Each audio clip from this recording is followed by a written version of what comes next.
Today's a WRAL Weather Alert Day. We've had a confirmed tornado in Edgecombe County. I'll explain that and what you'll see as we get through the day today. Also, a school safety upgrade, new mobile command vehicles for Wake County schools. We'll explain how they will keep your child safe during an emergency. Well, we got rinsed and now we're going to repeat, but with a little more energy here today. I'm Jeff Hogan. Welcome to your Tuesday. And I'm Renee Chu. We already saw that energy early this morning with that early wake-up call for folks in Edgecombe County and Wilson County with that tornado warning that was after 3:30, expired at 4 o'clock. Let's get to meteorologist Elizabeth Gardner with that confirmed tornado that the National Weather Service just confirmed. Yeah, here's a look at dual Doppler 5000 radar. So still a lot of activity here. And over here is Edgecombe County. And the threat has ended, but radar picked up what we call the debris ball. And so the radar can actually see debris that the tornado has created lofted up into the air. And so it's a really good tool to let people know that there is, in fact, a tornado here. So it was near Pine Tops, right here in this area north of Macclesfield. You can see right here between Mercer and St. Louis and Pine Tops right there. That yellow shaded area is where there was debris in the atmosphere. The warning was issued at about 3:25, so that's when the tornado was first detected. And at 3:42 is when the debris ball appeared. And so that's when it touched down and caused some damage. We know there was damage because we could see the debris in the air. We have Laura Levine on the way. She's going to be coming up in just a few minutes to take a look at the damage. She's on her way right now.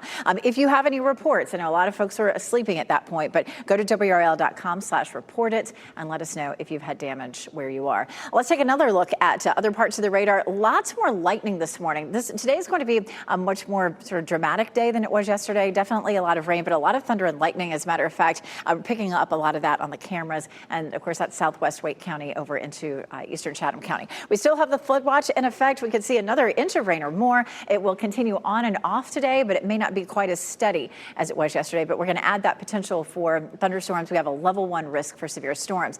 We have until 2 o'clock, most of the viewing area under the flood watch. The Sandhills are under it until about 8 a.m. Here's a look at our severe threat, and it does include the entire viewing area. So it wouldn't be out of the question to see damaging wind or even another isolated tornado today. Here's Futurecast, and you can see that rain I just pulled up on the radar. That lifts northward. It should lighten up a little bit as we get toward the end of the evening commute, and then it will be with us just on and off today. Again, not quite as steady as it was yesterday, but we'll have a better threat for severe storms. So any of these cells that pop up through the afternoon or into the evening have the chance of producing some wind damage or possibly even an isolated tornado. We take a look at what happens today outside. This is a look at South Hill, Virginia, 70 degrees right now. So it's very warm. It's very muggy out today, and we're going to continue to see the mild conditions. Let's send it out to Laura Levine, who is on I-40 on the way over to Pine Tops to check on any damage. Laura, what are you seeing on your way?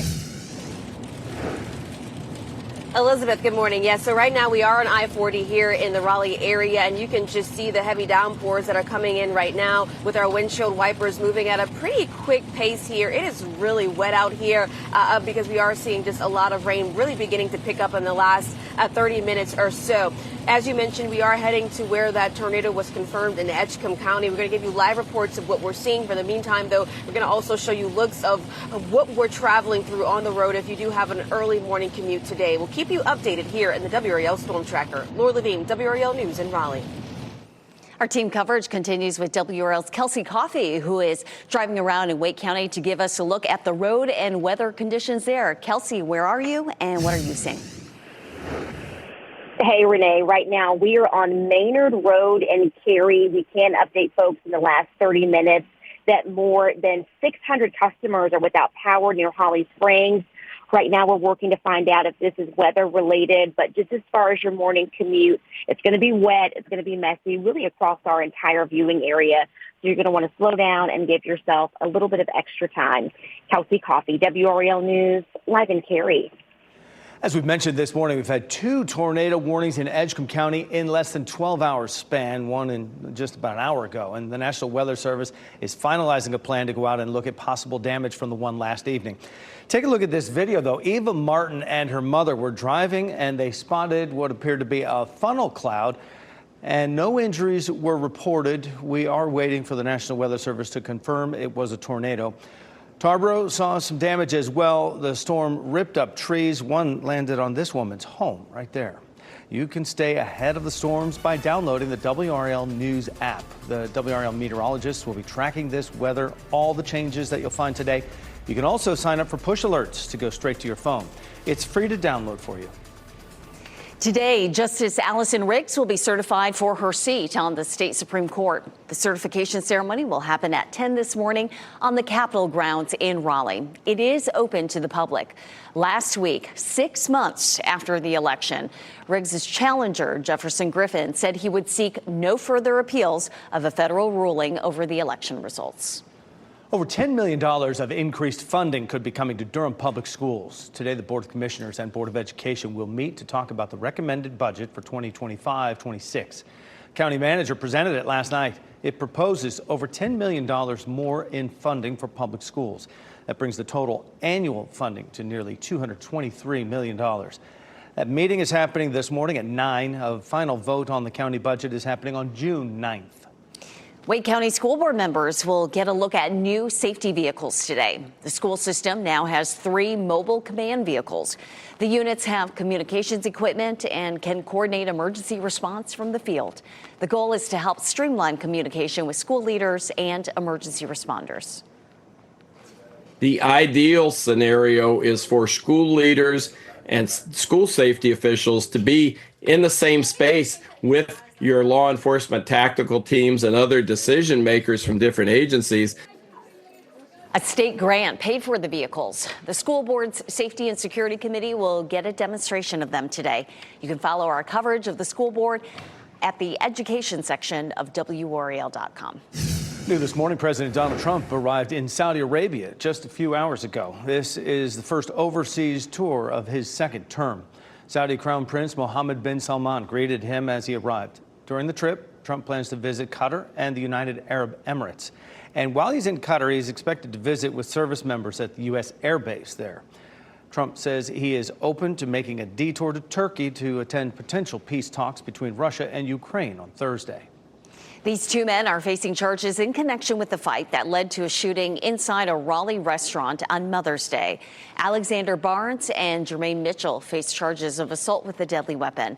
Cell phone video from a customer captures a large portion of the fight.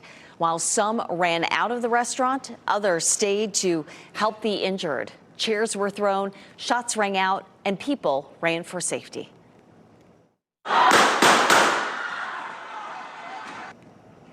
Police say Barnes is the one who fired the gun multiple times. Officers say he's also seen on camera punching 3 women inside Big Ed's. Mitchell is accused in court documents of hitting a man with a chair. Both men are now in the Wake County Jail. An employee of Big Ed's was grazed by a bullet. That employee is doing okay. The restaurant in North Raleigh is scheduled to reopen tomorrow. New warrants obtained by WRAL give us more information about the charges against a Durham County deputy accused of soliciting prostitution. According to warrants, Deputy Derek Neville approached a woman outside the courtroom where he usually works. That was captured on courthouse cameras. Neville told another deputy he knew the woman had money troubles, so he offered her money for sex. Neville and the woman agreed at Duke Park on his lunch break that day, and the warrants also say during that, Neville told the woman this wasn't the first time he'd done something like this. The woman reported Neville later that afternoon, and Neville's next court date is in July. A huge fire in Baltimore is forcing people to evacuate their homes and shutting down train lines along the East Coast. Fire broke out last night at a multi-story mattress warehouse. Fire officials say several levels of that warehouse are below ground, which is making it difficult to fight the fire. No injuries are reported. The fire is close to an Amtrak station. The service has stopped all lines between Washington, D.C. and Wilmington, Delaware. The Carolina Hurricanes are now 1 win away from advancing to the Eastern Conference Finals. 5 different Canes scored last night at Lenovo Center on their way to a 5-2 win over the Washington Capitals in Game 4. The Canes are now up 3-1 in the series. They'll have to go to D.C. for Game 5, where a win there would send them to the next round. That game will be Thursday night at 7. And after the game, don't miss our Canes exclusive post-game live, expert insights and exclusive analysis. That's only on WRAL at 11:25 Thursday night and after every game during the Canes playoff run. Today, city leaders in Raleigh will review a study of downtown. Last January, the city contracted a company to look at the ways to improve the Fayetteville Street and Glenwood South neighborhoods. City leaders will also get an update on a traffic safety study conducted in the Glenwood South area. Those findings will be presented at a work session this afternoon at 4. It is 4:40 right now. Absolutely safe. United Airlines is ensuring customers it is safe to fly. The message to passengers as concerns over air traffic control outages grow. Courageous call. A local boy's quick thinking potentially saved lives after spotting a fire. How the city is now honoring him. And here's a live look at downtown Raleigh. It looks like a messy morning out there with all that rain and a little more electricity as well. It's another weather alert day with a chance for flooding in some areas. Meteorologist Elizabeth Gardner will time out when we'll see the heaviest waves of rain today. From the WRAL Severe Weather Center, North Carolina's most experienced team of meteorologists. It is 4:44, tracking a lot of rain, a lot of thunder and lightning out there, and we had a confirmed tornado earlier this morning, about an hour or so ago there in Edgecombe County. We saw another one yesterday evening in the 5 o'clock hour. So this is going to be just north of Pine Tops. Laura Levine is on her way there to see if there is any damage done and see what else is happening there. So we do have a level 1 risk for severe storms. So wind damage, isolated tornadoes are possible today. We may have more rain in the morning. It does taper off to some scattered showers and storms later this afternoon, but we'll still have that same risk for severe storms. Flood watch is in effect until 2 o'clock for most of our counties, the Sandhills up until 8 o'clock this morning. Rain chances today, 80% chance this morning. It drops around to 60% at lunchtime and to 50% during the evening commute. That said, at any time we could have some of those severe storms coming up. We're going to walk you through the timeline for today and what happens over the next several days with our chances for rain and storms. Today, a court hearing that could grant the Menendez brothers a path to freedom gets started in Los Angeles. A 2-day resentencing hearing for the brothers is expected to begin today.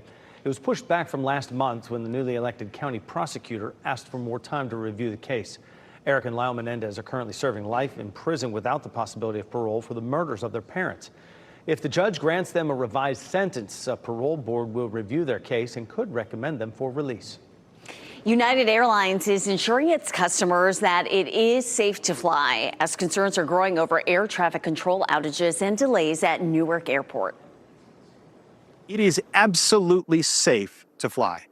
Our pilots are highly trained professionals. There are incredibly skilled teams at both United and the FAA looking after you and your flight. That's part of a video the airline sent to its frequent flyers. The message also praised the Department of Transportation's plans to update air traffic control systems across the country and to increase controller staffing. The Lenovo Center prides itself as being the loudest house in the NHL. We aren't doubting that, but we wanted to put it to the test. So we sent meteorologist Chris Michaels to get his eardrums blasted during the Canes' Game 3 victory against Washington. Been a hockey fan all my life. 2 loudest games I've been to, one was in '97. It was the Rangers-Canadiens overtime goal. Madison Square Garden went crazy. The second loudest, that was actually here at the Lenovo Center for playoff hockey with the Canes and Rangers. From tailgating to walking the halls of the Lenovo Center pregame, the energy from Caniacs is infectious. Playoff hockey is different, and they know it, as the loudest arena in the show. Absolutely. Yes. Go Canes! Woo! Even babies are wearing headphones to keep their little ears safe from the noise levels. I took my handy-dandy noise meter to see just how deafening this fan base can be. Before the puck even dropped, there were some loud moments. From the siren at 106.6 decibels to the national anthem at 107.7 decibels, the opening face-off eclipsing 110 decibels. According to the American Academy of Audiology, that's equivalent to a rock concert or a car horn. If you were watching the game from home, you know the first period didn't offer much to get loud about. That changed when Svechnikov netted the first goal. 113.2 decibels. Now we're talking. The second period was all about testing the limits of our eardrums, from yelling "cheaters never win" to Roslovic's goal to put the Canes up 2-0. That registered at 111.5 decibels. Oh, and then you had to boo public enemy number one Tom Wilson, which got to about 105 decibels. How does this compare to other arenas? Well, one blog called Bosshorn claims that Montreal's Bell Center has gotten above 120 decibels, while Vegas hit 115 decibels. Now, one of those teams is cheering from the sideline, while the other is playing Edmonton. From the loudest house in the NHL, I'm meteorologist Chris Michaels, WRAL News. I say we still win. And, cheaters never win. They're just some of the choice words that were said in the arena that we can't say here. But maybe that's why Chris Michaels can't really hear me over there. Hey, Chris. Chris, Yeah.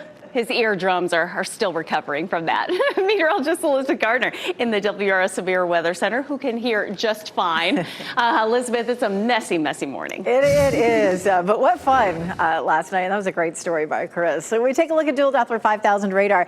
Speaking of noise, you're probably hearing some of that. More thunder this morning and lightning than we had yesterday. We're seeing some of that down in Sampson County and then here from Durham southward through parts of Chatham County. This is where we have a flood advisory right now, and we're going to take a look at that in just a minute. But of course, we also had a confirmed tornado just north of Pine Tops. That's going to be just southwest of Tarboro.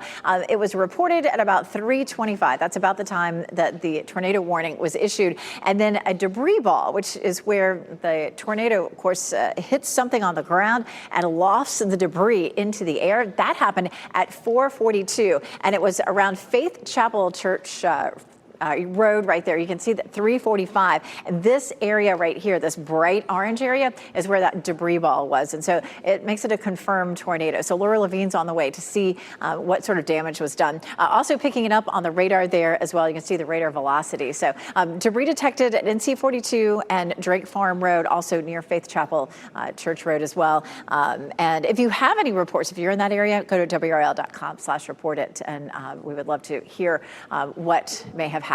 From Chapel Hill southward, we're seeing a band of very heavy rain right here, and that's where the Weather Service has just issued an aerial flood advisory for us until 7:45. So if you're in that area, just be especially careful. That's going to be from Chapel Hill through the eastern part of Chatham County. This is where we've seen 3.5 to 3.7 inches of rain in the last 24 hours. So it's been very heavy. A lot of folks have seen a lot of heavy rain. We do continue with our level 1 risk for severe storms today. Damaging winds and isolated tornadoes are all possible. We still have that flood watch in effect. We could see easily yet another inch of rain on and off during the day today. Our flood watch in most of our counties is until 2 p.m., and then until 8 o'clock this morning there in the Sandhills. Here's a look at Futurecast. As we go through the morning, the chance of rain does lighten up a little bit, but we still have the potential for any severe storms for the rest of the day today. But the rain should lighten up a little bit as we get through the day. But it doesn't end. We continue with showers and thunderstorms again tomorrow. There's 1 o'clock in the afternoon, and it looks like it could be another messy commute for us tomorrow as well. This is a live look at downtown Raleigh. You can see it's very wet out there. We have some heavy rain, some thunder and lightning nearby. 70 degrees is our current temperature, and we're looking at temperatures in the 60s to 70s as you head out the door. It feels very moist and muggy. For tomorrow, our temperatures will be right around 80 degrees. Again, we still have some hot weather toward the end of the week and a chance for storms on Saturday. Elizabeth, thanks.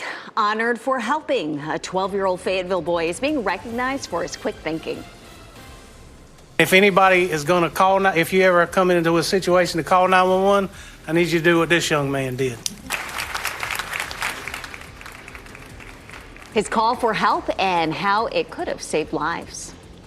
And at 4:52, we get this live look in Chapel Hill. You see that Franklin Street intersection right there. It is pouring rain right now. If you look right at that light there, you see it coming down. Much of our viewing area experiencing this right now. We'll be right back.